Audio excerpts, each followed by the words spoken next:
જ્યોતિબા ફૂલે આજથી 150 વર્ષ પહેલા કેટલી તકલીફ પડી હશે અને એ સમજના એ જમાનાના એ સમયના રૂઢિવાદીઓ એમને મંજૂર નહોતું કે દીકરી ભણે અને દીકરી એટલે ઓબીસી કે દલિત સમાજ નહીં, કોઈ સમાજની દીકરી ભણવી ના જોઈએ.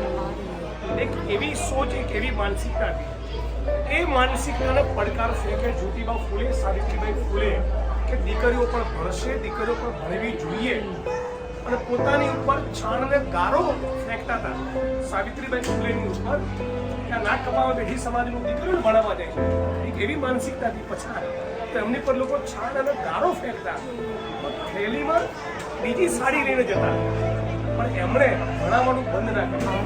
એના કારણે તમે આંગણવાડીના કાર્યકર્તા બની શક્યા છો, એના કારણે કોઈક આશા વર્કર બની શક્યા છો, એના કારણે કોઈક મહિલા આજે ધારાસભ્ય, સંસદ સભ્ય, મંત્રી, આઈએસ કે આઈપીએસ બની શકે. એ બધાના મૂળમાં કોણ છે? સાવિત્રીબાઈ ફૂલે. આપણી શાળાઓમાં કોનો ફોટો હોવો જોઈએ? આપણા પાઠ્યપુસ્તકમાં કોનો પાઠ હોવો જોઈએ? આપણા પરિવારની દીકરીઓને, બહેનોને, માતાઓને કોની વાત કરવી જોઈએ?